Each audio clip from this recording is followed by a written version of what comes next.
you know, like a Steve Stout, a Leo Cohen, a Jay-Z, all of that. You know, I just, they all seem like they be working together. Over, pause, it's like, it's been 20 years. Jay was doing starting to get into S. Carter, and that's when I just took over Roc-A-Fella by myself. You know. You and Dame ever talk? No, I've never talked to him. Okay. Yeah. I mean, I've seen all the rants, and all the criticism and all the things that he says. Lyor Cohen is the head of music at YouTube and Google, and is widely regarded as one of the modern music business's most powerful executives. Can you guess where he's from? Yeah, you probably guessed right. Yeah, I think in the beginning it's about you and your circle. Okay. Right? You take your circle, you got the people that grind with you every day and share your dreams and slept on the floor with you, and you know, and then you make it out. And then you look and he's like, is Jay-Z really the business genius we all think he is? Or did he just outmaneuver his own people to reach the top? The debate is heating up again after Damon Dash and Kareem Burke threw more dirt on his name. Some see Jay as a calculated mastermind, while others think he's just a disloyal opportunist. Dame has never been shy about calling out Jay-Z, but this time, he's shedding light on something people don't talk about enough: Jay's shady business ties with Lyor Cohen. If you know hip-hop history, you already know Lyor's reputation as one of the biggest culture vultures, profiting off black artists while leaving them in the dust. Dame, Jay, and Biggs built Roc-A-Fella from the ground up, but once Jay got a taste of real industry power, his moves started looking suspect. And right by his side? Lyor Cohen, the same guy many blame for breaking up Roc-A-Fella, exploiting artists, and pulling strings behind the scenes. Dame has long accused Lyor of manipulating Jay, convincing him to turn his back on the people who helped him rise in exchange for a bigger payday. Biggs, on the other hand, has mostly stayed out of the public drama. But according to insiders, like former state property member Oskino, Biggs might have resented Jay even more than Dame did. I heard him say more bad stuff about Jay-Z than Dame did. What did Biggs say about Jay-Z? He just hated him. He just didn't like the way he was. They felt like he was moving wrong. You know what I mean? And Biggs ain't the type of person that talk a lot. You know what I mean? But like, it could tell it's like he was like really more upset than Dame. But Dame was like really more talking. But Biggs, with all these new leaks about Roc-A-Fella's downfall and Jay-Z's close ties with Lyor Cohen, we're finally seeing how deep this really goes. But here's the other side. Some fans think Dame is just bitter because Jay played the game better. Jay is a billionaire now, while Dame has spent the last decade beefing with the industry. So, what's the truth? Did Jay-Z use Dame and Biggs to get ahead, then replace them with industry execs who don't even care about hip-hop? Or are Dame and Biggs just mad because Jay made smarter moves? Let's break it down. One thing's for sure, I don't trust Lyor Cohen. I don't trust anything he's involved in. The way he's moved in the music industry? Straight opportunistic. I get it, everybody's got mouths to feed, but that doesn't make it right. Dame has been going at Jay for years, and a lot of people think he's just salty. But now, Dame is saying there's a real reason behind his anger, and it's not just jealousy. Because Jay turned his back on the culture, choosing to align himself with people like Lyor Cohen, a man who's been accused of exploiting black artists while profiting off black culture. But let's take it back to where it all started. In 1995, Jay-Z was grinding, selling CDs out of his trunk, trying to get a record deal. But the industry kept shutting him out. Instead of waiting for a seat at the table, he decided to build his own. Alongside Damon Dash and Kareem Burke, he launched Roc-A-Fella Records, making independent moves before anyone believed in them. Their hustle paid off when they secured a distribution deal with Priority Records. By 1996, Jay dropped Reasonable Doubt, an album that would later be recognized as a hip-hop classic. From there, Roc-A-Fella became a powerhouse, working with some of the hottest producers of the era: Swizz Beatz, Timbaland, The 45 King, Jermaine Dupri, and more. By 2000, Jay was ready to switch up his sound, bringing in a new wave of producers like Kanye West, The Neptunes, and Just Blaze, each helping to shape the next era of Roc-A-Fella. The label was expanding fast. While Jay remained the face of the rock, he and Dame were busy signing new talent, stacking the roster with artists like Cameron, Freeway, and a squad of hungry Philly rappers who would eventually form State Property. For a while, Roc-A-Fella seemed unstoppable. But by 2002, cracks started to show. Rumors spread that Jay and Dame weren't seeing eye to eye, and one of the biggest red flags? Dame allegedly tried to make Cameron the vice president of Roc-A-Fella while Jay was away on vacation. That move reportedly had Jay heated. At first, both sides denied any tension, but insiders were saying otherwise. Jay was supposedly growing tired of Dame's loud, flashy, in-your-face style, while Dame felt like Jay was changing, aligning himself with industry execs who didn't really care about hip-hop. The divide was becoming hard to ignore. Their backs, and if you want to know how deep the tension ran, here's how Beanie Siegel broke it down from conversations that me and Jay had. A D was started being famous, you know, the C, the cam, the camera. He fell victim to the camera, you know, you liable to say anything, you could be anybody. Or, I think if Dame would have played the role as Kareem Burke did Kareem, and just played the background, and just handled the business correctly maybe. Roc-A-Fella still will be, you know, the force that we was, and then, but on the second hand, I think Jay was growing, and in my eyes at a certain point in time, I just think he felt, you know, it's time for me to go ahead and do my own thing. We made enough money together, and by early 2000 the streets were buzzing with the rumors that Roc-A-Fella was falling apart. Talk of the label shutting down was everywhere, and fans were wondering if the dynasty was really crumbling, but Dame wasn't trying to hear it. He kept shutting down the speculation. And even told MTV at the time, all that is paperwork will never break up its. That was Damon Dash's mindset. But what he didn't realize was that Jay had already made his move. The torch was being passed, whether Dame liked it or not. Then came the bombshell. Jay announced he was stepping up as president of Def Jam. And to make things worse, Def Jam was buying out the rest of Roc-A-Fella. Now, here's the kicker. Back in 1997, Jay, Dame, and Biggs had already sold half of Roc-A-Fella to Def Jam for just $1.5 million. Fast forward to 2004, and Def Jam was back to buy the other half for $10 million. But this time, they weren't including Dame and Biggs. Instead, they put Jay in charge as CEO. Basically, Jay finessed his way into controlling the empire they built together. But according to Jay, it wasn't as shady as it seemed. In an XXL interview, he claimed he actually gave Dame and Biggs an offer. He said he was willing to turn down the Def Jam position and give up all of Roc-A-Fella's masters. In return, he only wanted one thing, the rights to his debut album, Reasonable Doubt. I was like, let me get Reasonable Doubt, and I'll give up everything, my masters, Roc-A-Fella, the Def Jam presidency, all of it. Just let me keep my baby, so 10 years down the line, I have something to hold on to. I wasn't walking away empty-handed. And at the end of the day, I was the one being offered everything, so I thought I was being more than fair. But when they turned it down, I had to make a choice. I'll let the people decide what they would have done in my position.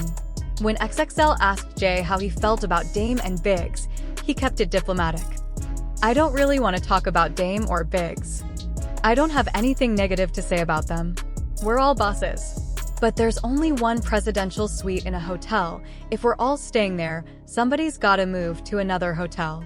That hotel metaphor didn't sit right with Dame and Biggs. When XXL reached out for their response, they made it clear they were disappointed that Jay had kept them.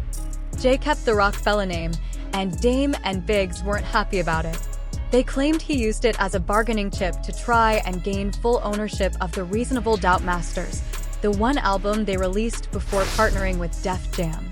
After selling their remaining shares in Roc-A-Fella, Dame and Biggs didn't just sit back. They moved on, launching their own labels and looking to start fresh. But let's be real, the drama was far from over. Every artist on Roc-A-Fella had to pick a side, and some made it clear they weren't rocking with Jay. Take Cameron, for example. He wasted no time teaming up with Dame's new label, Damon Dash Music Group, and he had plenty to say about Jay. Cam claimed that Jay personally blocked him from becoming vice president of Roc-A-Fella, shutting down his rise in the industry. But that was just the start. In 2005, Cameron was shot during a botched carjacking. What he said afterwards sent shockwaves through hip-hop. On his track Got to Love It featuring Max B, Cam claimed that right before he got hit. Cameron claimed that right before he got shot, he saw the gunman throw up Jay-Z's signature diamond hand sign. On You Gotta Love It, he didn't hold back, rapping. First, you stole Roc-A-Fella from Dame. Second, you stole Kanye from Dame. Third, you stole Roc-A-Fella from Dame. Fourth, I seen him throw that diamond up before them shots was fired. Meanwhile, Biggs kept things quiet. He didn't publicly bash Jay, but according to multiple Roc-A-Fella insiders, he felt the same way Dame did, he just handled it differently. Some even say Biggs resented Jay more than Dame ever did. One interviewer found that hard to believe, saying, "I've interviewed Biggs a few times, and from my experience, he didn't seem like he hated Jay. But hey, people change. You can hate someone one year and be cool with them the next." At one point, though, he definitely felt the way Dame did, maybe even worse. Dame really believed Jay when he preached loyalty and family, but when it came down to it, Jay played the game for himself. And for Dame, it wasn't just about business. He felt like Jay let an outsider convince him to betray the people who built Roc-A-Fella with him. Dame has always said that Jay teamed up with the ultimate culture vulture, Liar Cohen, and let him drive a wedge between them. According to Dame, Liar pulled a classic divide and conquer move, playing them against each other to break up black ownership in hip-hop. Because let's be real, executives like Liar don't want to see black moguls uniting, building together, and running their own empire. Instead, they pit them against each other to break that power apart. And Dame truly believes that's exactly what happened with Roc-A-Fella. My beef was with Liar because I think he's a fake CEO, and I think he's fronting on my culture. But he can't front on anyone else. You know what I mean? They have people whose job is to create beef so they can monetize it, but they don't let their own culture feel it. First, out with Lior, the first thing he did was try to make me have a beef with another black person on his behalf. And I was like, he's like, "You with me, right? If you with me, then you got to go to war with me." I said, "Bro, I got a lot of beefs on the street. You going to go to war with me? Let's not do that." So there would be times that he would be saying things, and like I'd be with like Beanie Siegel or something, and he'd say something that was so offensive, unknowing, unconsciously, just demeaning.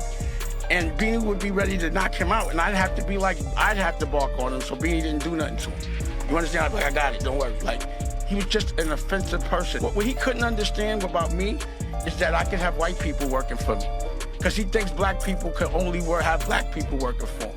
So when I would walk in and have anybody white in my staff, he'd go to the side and go, "Are you okay? Let me know if they're treating me wrong." Blink twice. I swear to God he did that. The blink twice, the napkin, he used to do. But that's not even the worst part. In 2018, Liar Cohen sat down for an interview on The Breakfast Club, and let's just say, he didn't even try to hide his culture vulturing ways. Charlemagne pressed him about signing artists who glorify substance abuse, especially knowing how deadly the opioid crisis is. And instead of dodging the question, Liar straight up admitted that he pushes that narrative, even though he knows the harm it causes. Charlemagne then brought up DMX, and suddenly, Liar tried to play the sympathy card. He spoke about how sad he was over X's struggles, painting a picture of a man battling inner demons. He even shared a story about taking DMX to Lake George, where he loved spending hours fishing in silence. But in the same breath, Liar made it clear, business always comes first. Profit over people. That was the bottom line. I think the opioid and syrup problem is the biggest issue I've ever seen or been a part of. I mean, the crack epidemic was devastating, but at least rappers were shining a light on what it meant to become a fiend. As harsh and harmful as it was, especially for women, I think that awareness helped change the course of the crack epidemic. But this opioid thing? I don't know, man. Back then, being a crackhead wasn't cool. Now, it's like they're making it cool to drink lean and pop pills, and that's the most dangerous thing facing our society.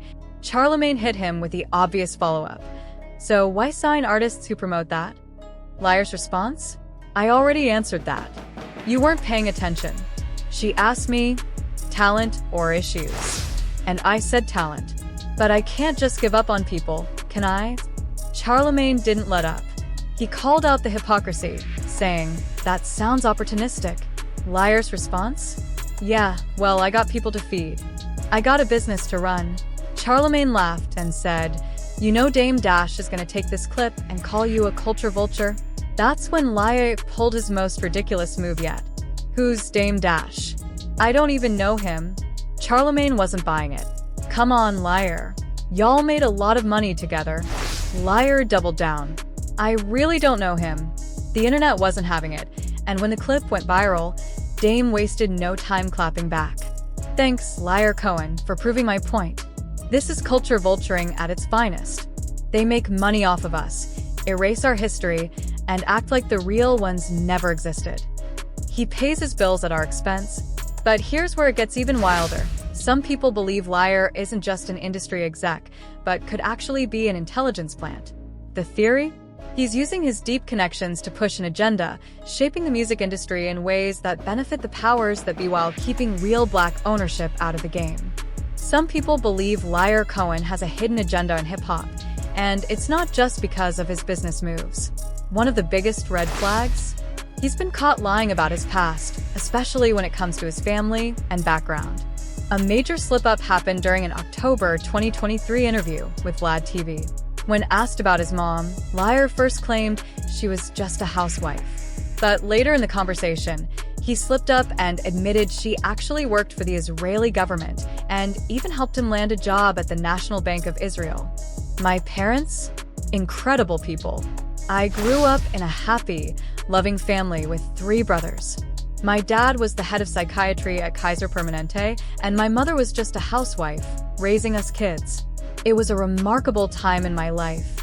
But then, Vlad asked if he was born in Israel since he has a slight accent. Liar's response made things even murkier. Liar Cohen's background gets even more suspicious when you dig deeper into his own words. In the same 2023 Vlad TV interview, after initially downplaying his mother's career, he later admitted she worked for the Israeli government.